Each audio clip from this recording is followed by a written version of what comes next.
வாஸ்து விதிமுறை வகுப்பு 2026 வருகிற மார்ச் 25 முதல் 31 வரை 7 நாட்கள் ஜூம் ஆன்லைன் வாயிலாக நடைபெற இருக்கு. ஸ்கிரீன்ல தெரிகிற நம்பருக்கு கால் பண்ணி உடனே முன்பதிவு செய்து கொள்ளவும். ராகு கேது தோஷம் இல்லைன்னு சொல்லி நிறைய பேர் ஜாயின் ஆகியிருக்காங்க. அவங்களும் நல்லா இருக்காங்களான்னு கேட்டால் அதுவும் என்ன ஆகுதுன்னா ஒரு கேள்விக்குறியாகத்தான்.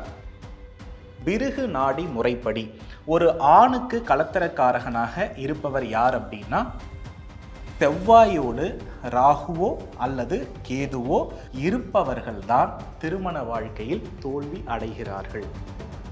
இப்ப லக்னாதிபதியோடு ராகு கேது தொடர்பானா அவங்களுடைய மன வாழ்க்கைக்கு அவங்களே பிரச்சனை. அப்போ இந்த இடத்துல லக்னாதிபதியும் அதே போல 7ஆம் அதிபதியும் கிடக்கூடிய யாவருக்குமே திருமண வாழ்க்கை நல்லா இல்லைன்றதை தான். திருமண வாழ்க்கை என்பது சுக்கிரன் செவ்வாயை மையப்படுத்தியதை தவிர மற்ற எந்த கிரக தொடர்புகளும் மையப்படுத்தியது. சமையலறையும் படுக்கையறையும் அருகருகே சமமான நிலையில் இருந்தால்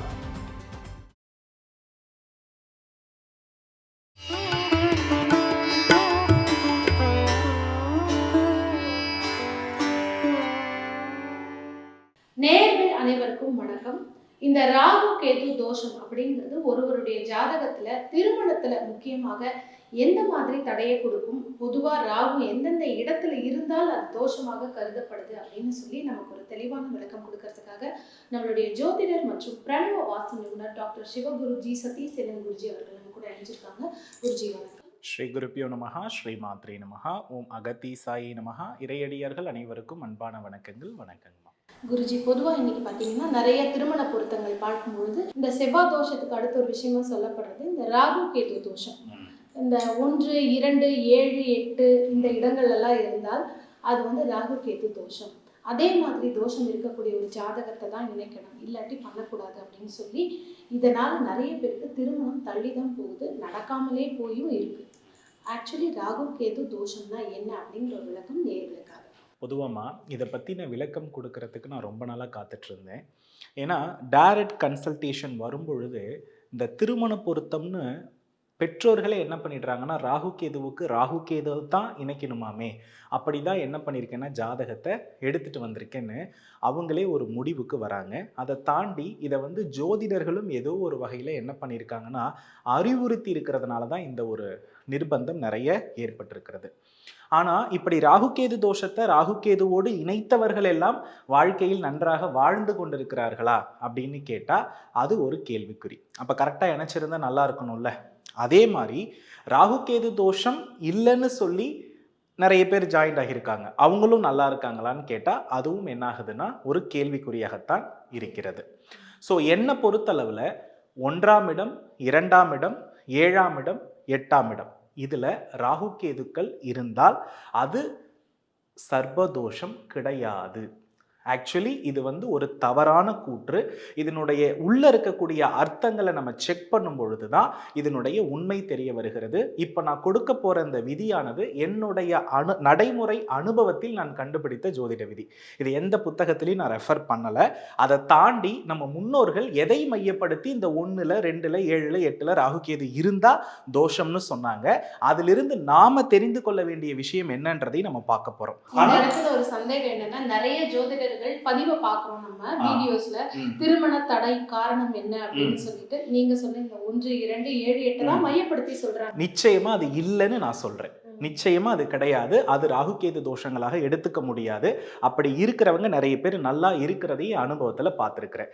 என்னுடைய கூற்றுப்படி வந்து பார்த்தீங்கன்னா ராகுகேது தோஷம் அப்படின்னா என்னன்னா பிருகு நாடி முறைப்படி ஒரு ஆணுக்கு கலத்தரக்காரகனாக இருப்பவர் யார் அப்படின்னா சுக்கிரன். ஒரு பெண்ணுக்கு கலத்திரக்காரகன் அப்படின்னு பார்த்தோம்னா செவ்வாய். எல்லாருக்குமே தெரியும் சுக்கிரன்னா பெண்ணுன்னு தெரியும், செவ்வாய்னா ஆண் அப்படின்னு தெரியும். இப்போ ஒரு மன வாழ்க்கையில நிறைய இடர்பாடுகளையும் தொல்லைகளையும் விகாரமான பிரச்சனைகளையும் கொடுப்பவர் யாருன்னா இந்த ராகுவும் கேதுவும் தான்.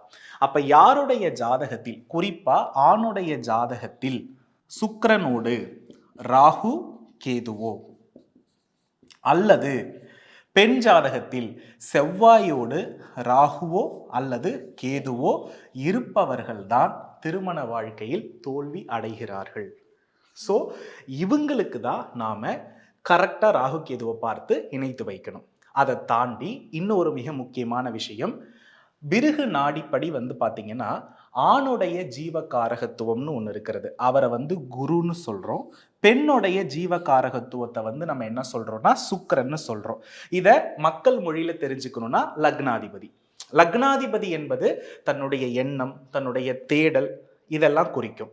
அதே போல 7ஆம் அதிபதி அப்படின்றது பொதுவாக தனக்கு வரக்கூடிய கணவன் அல்லது மனைவி, தாம்பத்தியம் இதை குறிக்கிறது. அப்போ இந்த ஜீவகாரகத்துவத்தோடு ராகுவோ அல்லது கேதுவோ அல்லது பெண் ஜீவகாரகத்துவத்தோடு ராகுவோ கேதுவோ இருந்தால் இதுதாம்மா நாகதோஷம். ஓகேவா? அப்போ நல்ல ஒரு விஷயத்தை புரிஞ்சுக்கணும். ஒரு ஆண் அப்படின்னு எடுத்துக்கிட்டிங்கன்னா ஆண் ஜாதகத்தில் யாரை மெயினாக பார்க்கணும்? ராகு கேது தோஷத்துக்கு குருவோடு எக்காரணத்தை முன்னிட்டும் ராகு கேது தொடர்பாகி இருக்கக்கூடாது.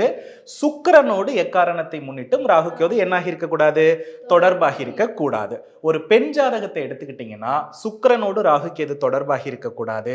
களத்திரக்காரகரான செவ்வாயோடு ராகு கேது தொடர்பாகி இருக்கக்கூடாது. இப்போ லக்னாதிபதியோடு ராகு கேது தொடர்பானா அவங்களுடைய மன வாழ்க்கைக்கு அவங்களே பிரச்சனை. இவங்க தான் என்ன பண்ணுவாங்கன்னா திருமண வாழ்வில் முறிச்சு வெளியே வருவாங்க. ஆப்போசிட்டா இருக்கக்கூடிய பார்ட்னர் அதை செய்ய மாட்டார். ஓகேவா? களத்திரக்காரகனோடு ராகு கேது தொடர்பாச்சுன்னா இவங்க சரியா இருந்தாலும் பார்ட்னர் என்ன ஆயிடுவாங்கன்னா விலகி போயிடுவாங்க. புரியுறதா? இப்ப இதுல ராகு கேதுக்களுடைய பங்கு என்ன அப்படின்னு எடுத்துக்கிட்டோம்னா, ஒன்றுக்கு மேற்பட்ட அனுபவிக்கணும்னு நினைக்கக்கூடிய அமைப்பை ராகு தருவார். எதுலேயுமே பிடிப்பில்லாத விஷயத்தை கேது தருவார். எது அதிகமானாலும் பிரச்சனை, ஒண்ணுமே இல்லாம இருந்தாலும் பிரச்சனை இல்லையா? அவ்வளவுதான் ராகு கேது. சரியா? அப்போ ஒருத்தவங்களுக்கு 2 திருமணத்தை கொடுத்து மரணத்தை கொடுப்பவன் ராகு. திருமணத்துக்குள்ளேயே போக வேண்டாம், எனக்கு அந்த பொறுப்பே ரொம்ப பாரமா இருக்குது அப்படின்னு இந்த உலக மாயை எல்லாத்தையுமே வெறுப்பவன் யாருன்னா கேது. அதனாலதான் இந்த 2 நபர்களுக்கும் திருமண பொருத்தத்துல ரொம்ப ரொம்ப முக்கியத்துவம் கொடுக்கக்கூடிய காரணம். ஓகேவா? ஸோ இதுதான் எக்ஸாக்டான நாகதோஷம் உள்ள ஜாதகம். அதாவது ஒரு மனிதனுடைய எண்ணம் நல்லா இருந்தா வாழ்க்கை நல்லா இருக்கும், தாம்பத்தியம் நல்லா இருந்தா லைஃப் ஸ்டைல் நல்லா இருக்கும். அப்போ இந்த இடத்துல லக்னாதிபதியும் அதே போல 7ஆம் அதிபதியும் கிடக்கூடிய யாவருக்குமே திருமண வாழ்க்கை நல்லா இல்லைன்றதை தான் நான் கண்டுபிடிச்ச விதி. லக்னாதிபதி நல்லா இருந்து 7ஆம் அதிபதி நல்லா இருந்து 1லேயோ 2லேயோ 7லேயோ 8லேயோ ராகு கேது உட்காந்துருந்தா அதை பற்றி பிரச்சனையே இல்லை. இங்கே மெயின் விஷயமே லக்னாதிபதியோடு 7ஆம் அதிபதியோடு என்ன ஆகக்கூடாது? ராகு கேதுக்கள் டிகிரி வைஸ்ல என்ன ஆகக்கூடாது? தொடர்பாகி இருக்கக்கூடாது. இந்த டிகிரி நீங்க சொல்லும்போது நிறைய பேர் என்னன்னா அந்த ஒரே கட்டத்துக்குள்ள இருக்கிறதையும் இல்ல கிடையாது. அது ஒவ்வொரு கிரகங்களும் ஒரே கட்டத்தில் இருந்தாலும் பிரிந்து பிரிந்து விலகி விலகி தான் இருக்கும். அதுல வந்து ஒவ்வொரு பாவத்திற்கும் அந்த டிகிரியோடைய கனெக்ஷன் மாறுபடும். ஒரு கிரகத்தை குறைஞ்சது 6 கிரகம் தொடர்பு கொள்ளும். ஒரு கிரகத்தை எத்தனை கிரகம் தொடர்பு கொள்ளும்? 6 கிரகம் தொடர்பு கொள்ளும். நம்ம நார்மலா ஜோதிட கட்டத்தில் இருக்கிறத வைத்து பராசரர் முறைப்படி சொல்லக்கூடியது அந்த அளவுக்கு தெளிவாக இருக்காது. டிகிரியை வச்சு மட்டும்தான் துல்லிய பலன் கணிக்க முடியும். இதை தான் பிருகு நாடி ஜோதிடம் என்ன பண்ணியிருக்குன்னா சாதித்து காட்டியிருக்கிறது. இதுதான் உண்மை. சரி, இப்போ இது எப்படி நம்ம இதுதான் கரெக்டுன்னு எப்படி நம்ம நிரூபிக்கிறோம்? ஏன்னா நிறைய ஜோதிடர்களும் பார்த்துட்டு இருப்பாங்க. ஏன்னா ஒரு புத்தகத்துல 1, 2, 7, 8ல இருந்தா தானடா ராகு கேது தோஷம். அப்ப வந்து ஒரு எந்த லக்னத்துல பிறந்திருந்தாலும் அவருக்கு லக்னத்திலே 7ஆம் பாவத்திலே அது இருந்தாலே அது தோஷம் தானே, அப்ப அதுக்கு தானே பரிகாரம் அப்படின்னு நிறைய பேர் அதை ஃபிக்ஸ் பண்றாங்க. அதுக்கான ஒரு டீட்டெயில்டு எக்ஸ்பிளனேஷன் நான் கொடுக்குறேன். இப்பமா எந்த ஒரு ஜோதிட விதி சரி தப்புன்னு நிரூபணம் செய்யணும்னா நம்ம எங்கே வந்துடும்னா காலபுருஷ லக்னத்திற்கு வந்துடணும். ஏன்னா இதுதான் ஜோதிடத்தினுடைய முதல் தோற்றம். இதோடைய அடிப்படையில் இருந்து தான் நாம் பிறந்த லக்னத்திலிருந்து என்ன பண்ணுறோம்னா கணிக்கிறோம். அப்போ காலபுருஷ தத்துவத்திற்கு பிறந்த லக்னம் எதுனா மேஷம். இப்போ மேஷத்தோடைய அதிபதி யாரு? செவ்வாய் பகவான். ரைட்டா? இப்போ ஒரு விஷயத்தை நம்ம நல்லா புரிஞ்சுக்கணுமா? அடுத்து காலபுருஷனுக்கு 2வது இடம். இது யாருடைய இடம்? இது வந்து சுக்கிரனுடைய இடம். இப்போ முதல்ல ஏன் செவ்வாய் வருது, 2வது ஏன் சுக்கிரனுடைய இடம் வருதுன்னா இந்த உலகத்துல முதல் தோற்றம் ஆண், அதற்கு அடுத்து தான் பெண். அதனால தான் ஒரு ஆண் வயதுல மூத்தவரா இருக்கணும், பெண் இளையவளாக இருக்கணும் அப்படின்னு சொல்லப்பட்ட காரணம். ஓகேவா? இப்போ இதை நம்ம என்ன பண்ணிக்கணும்னா இது ஒரு ஆண் வீடு, இது ஒரு பெண் வீடு. இப்போ ஜோதிடத்துல வந்து பாத்தீங்கன்னா ஒரு ஆண் அப்படின்னா ஆப்போசிட்டை நம்ம என்னன்னு சொல்றோம்னா பெண் அப்படின்னு சொல்றோம். அப்போ இந்த ராசிகளிலிருந்து 7வது ராசி என்னன்னு பார்த்தா அதுதான் அவங்களுடைய கலத்திர காரகத்துவமா வரும். இன்னும் ஒண்ணு, இந்த இடத்துல செவ்வாய் மேஷ ராசினா அதுக்கு 7வது ராசி எதுனா துலாம். இதோடைய ஓனர் யார் அப்படின்னா சுக்கிரன். அப்போ ஆணுக்கு இணையான ராசி பெண், இது சுக்கிரனை குறிக்கக்கூடியது. ஓகேவா?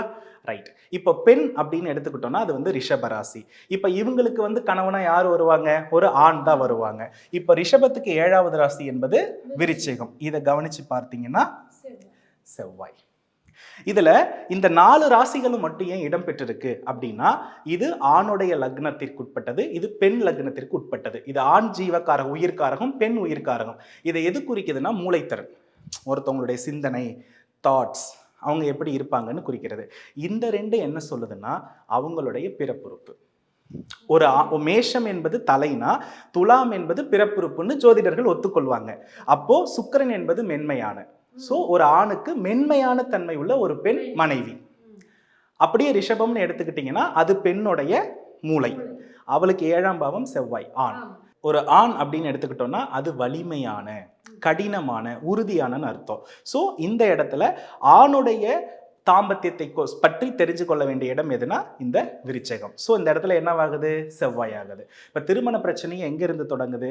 மனம் ஒத்து போகலை, மறைமுகமா உடல் ஒத்து போகலை. இதுல இருக்கக்கூடிய குளறுபடிகளை தான் நாம பிரிவினை, என்கிட்ட முக்கியத்துவம் கொடுக்கல அப்படின்னு சொல்லுது. இப்போ நல்லா தெரிஞ்சுக்கணும், இது லக்னாதிபதி பேஸ் பண்ணது, இது தாம்பத்தியம் பேஸ் பண்ணது. ரெண்டுக்குமே செவ்வாய் சுக்கிரன் வந்திருக்கிறதா? அப்போ 1ஆம் வீடு, 2ஆம் வீடு, 7ஆம் வீடு, 8ஆம் வீடு, இது எல்லாருக்குமே திருமண பொருத்தத்துக்கு உள்ள பாவமா அந்த 4 பாவமும் வந்துருச்சா?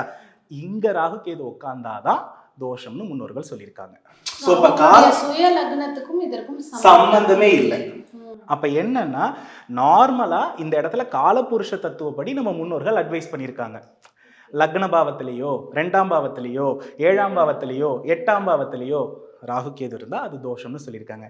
இதை நாம எப்படி எடுத்துக்கிட்டோம்னா நம்ம பிறந்த ஜாதக லக்னத்திலேயே, நம்ம பிறந்த ஜாதக 2ஆம் இடம் 8ஆம் இடத்திலேயே இருந்தா தோஷம்னு முடிவுக்கு வந்துட்டோம். அப்படிதான் இப்ப போயிட்டு இருக்கு. அப்படி பார்த்தா 100% ஜாதகம் அதுக்கு ஒத்து போகல. ஏன் அனுபவத்துல அப்புறம்தான் கண்டுபிடிச்சேன், இது செவ்வாய் சுக்கிரனோடு ராகு கேது தொடர்பு இருந்தா லக்ன பாவம் அதே போல தாம்பத்திய பாவம் கெடுறது தான் திருமண வாழ்க்கைக்குரிய பிரச்சனை. உண்மைதானே? சுக்கிரன் காமத்துக்குரியவன், செவ்வாய் ரத்தத்துக்குரியவன், அழகுக்குரியவன், எல்லாத்துக்குமே இவங்க 2 பேர் தானே. அதனாலதான் சொல்லியிருப்பாங்க ஒரு ஜோதிட காரகத்துவத்துல யாருக்கெல்லாம் செவ்வாய் சுக்கிரன் சேர்க்கை இருக்கிறதோ இவங்க எல்லாமே திருமண வாழ்க்கையில அமோகமா இருப்பாங்கன்னு. ஏன்னா காரணம் இதுக்கு ராகு கேது தொடர்பே இல்லை. இததான் வாஸ்துபடியும் நம்ம சொல்லுவோம். சமையலறையும் படுக்கை அறையும் அருகருகே சமமான நிலையில் இருந்தால் எப்பேற்பட்ட தோஷத்தையும் நீக்கிற பொறுப்பை இந்த காம்பினேஷன் செய்யுது. சுக்கிரன்னா சமையலறை, செவ்வாய்னா படுக்கை அறை. ஏன்னா படுக்கை அறையில் ஆண் செயல்படுகிறான், பெண் அமைதியாக இருக்கிறார். சமையலறையில் ஆண் செயலிழந்திருக்கிறான், பெண் செயல்படுகிறார். இப்ப இது ரெண்டுக்கு நடுவில் டாய்லெட் வந்தா அங்க கேது வருகிறார். ஸோ அங்கே என்ன ஆகுதுன்னா சர்ப்பதோஷம் வந்துடுது. இதை வாஸ்துல சொல்லலாம். இப்படி இந்த செவ்வாய் சுக்கிரனோடு ராகு கேது தொடர்பு இருக்கிற யாவரும் திருமண வாழ்க்கையில் சிறப்பாக இல்லை. அதுல ரகசிய உறவிற்கு ராகுவும், எதிலையுமே விருப்பம் இல்லாம உடன்படாம உடலை பத்தியே ஒரு தேடல் இல்லாம இருக்கிறத கேதுவும் கொடுக்கிறார்கள். ஸோ இதுதான் திருமண பொருத்தத்தில் இருக்க சிம்பிள் லாஜிக். இதுதான் நம்ம கிரக பொருத்தம்னு சொல்றோம். இதெல்லாம் நட்சத்திரத்தை தாண்டிய சூட்சமம். அப்போ ஒரு ஜாதகத்தை எடுத்துட்டாலே, ஒரு ஆண் ஜாதகத்தை எடுத்து பார்த்தா அவன் திருமணத்துக்கு தகுதியானவனா என்பதை லக்னாதிபதியை வச்சும், திருமணம் அவனுக்கு நடக்குமா, அவனுக்கு வர பெண் எப்படி இருக்குன்றத சுக்கிரனை வச்சு சொல்லிடலாம். ஒரு பெண் ஜாதகத்துல அவ திருமணத்தை விரும்புறாளா, எப்படி விரும்புறா என்பதை லக்னாதிபதியை வச்சும், எப்படிப்பட்ட கணவர் வருவார்ன்றதை 7ஆம் அதிபதியை வச்சும் முடிவு பண்ணிடலாம். இந்த இடத்துல இன்னொரு சந்தேகம் என்னன்னா, இப்ப ஆண் ஜாதகத்துல இதே மாதிரி 1, 2, 7, 8ல இருக்கிறது ராகு கேது.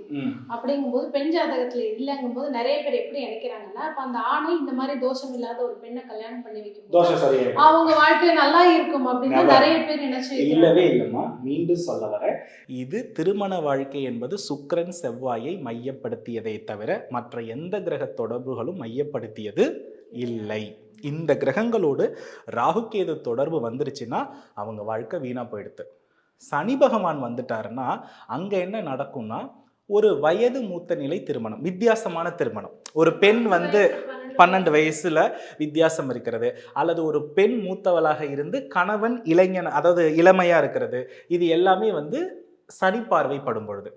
இப்ப உதாரணமா ஒரு பெண் ஜாதகத்துல செவ்வாய்க்கு சனி பார்வை இருக்குன்னு வச்சுப்போமே, இந்த இடத்துல கண்டிப்பா அந்த பெண்ணுக்கும் கணவனுக்கும் 15 வயது வித்தியாசம் இருக்கும். ஒரு ஆண் ஜாதகத்துல சுக்கிரனோடு சனி இருக்குன்னு வச்சுப்போமே, இந்த இடத்துல அந்த ஆணை விட குறைஞ்சது 2 வயசாவது அந்த பெண் மூத்த நிலையில இருப்பாங்க. இதுவும் நிறைய என்ன பண்ணப்படுதுன்னா உறுதிப்படுத்தப்படுது.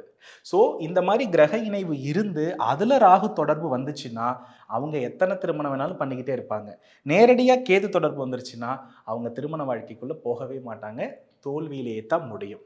அதனால திருமண வாழ்க்கையில் பாதித்து கொண்டிருப்பவர்கள், திருமண வாழ்க்கையை தேடிக்கொண்டிருப்பவர்கள் அவரவர்களுடைய தனிப்பட்ட ஜாதகத்தில் செவ்வாயின் நிலை என்ன, சுக்கிரனின் நிலை என்ன என்பதை முடிவு செய்து திருமண வாழ்க்கைக்குள்ள வரணும். அதை தாண்டி அவங்க பிள்ளைகளுடைய தேடல் எப்படி, அப்பா அம்மா வந்து என் மருமக வந்தா விளக்கேற்றணும், பாரம்பரியமா இருக்கணும்னு முடிவு பண்ணிட்டு போயிடுறாங்க.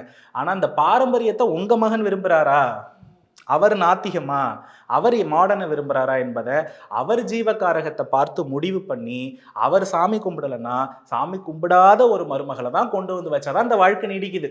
ஆனா நீங்க சொல்றத அப்படியே மாத்தி தான் பெற்றோர்கள் இணைச்சு வைக்கிறாங்க. அப்ப என்னன்னா மருமகன் 2 நாள் குளிக்கலன்னா பொண்ணு 2 நாள் குளிக்காத ஜாதகத்தை தான் இணைச்சு வைக்கணும். இதுதான் உண்மை. ஸோ ஒவ்வொருத்தருடைய தேடலும் ஒத்து போச்சுன்னா அதுக்கு பேர் தான் திருமண பொருத்தம். ஸோ இருவருடைய மனம் ஒத்து போனால் இருவருடைய உடல் ஒத்து போகும். இதற்கு பார்ப்பது திருமண பொருத்தம். இதில் ராகு கேதுக்கள் வரும் பொழுது சற்று வித்தியாசப்படுகிறது. அதனால அந்த ராகு கேதுக்களை கரெக்டா புரிஞ்சுக்கிட்டு செயல்படுத்தினா வெற்றி நிச்சயம். பார்த்துட்டு இருக்க நேர்கள் உங்க வீட்டில் நீங்க திருமண பொருத்தம் பாக்குறீங்கன்னா நீங்க சாஃப்ட்வேர்ல போட்டு எடுக்கிறத தாண்டி உண்மையிலேயே இந்த ராகு கேதுக்கள் வந்து நமக்கு தோஷமா இருக்கா அப்படிங்கிறதுக்கு இந்த ஒரு பதிவே போதுமானது. இதை தாண்டி இன்னும் நிறைய விஷயங்கள் வந்து ஹாரோஸ்கோப்ல என்னுடைய பையனுக்கோ பொண்ணுக்கோ நான் வந்து அடுத்தது அவங்களுடைய சந்ததி விருத்தி பத்தி இப்படி நிறைய விஷயங்கள் திருமணத்தை சார்ந்து தெரிந்து கொள்ளணும் அப்படின்னா ஸ்க்ரீனில் தெரிகிற நம்பருக்கு நீங்கள் கன்சல்டேஷன் எடுத்துகிட்டு இன்னும் ஃபர்தராக நல்ல ஒரு பாசிட்டிவான திருமண வாழ்க்கையை அமைத்து தர முடியும். ஒரு பெரிய சந்தேகம் இன்னைக்கு நிவர்த்தி ஆயிருக்கு. அது நேர்களுக்கு மட்டும் இல்லை, எல்லாருக்குமே. நன்றி.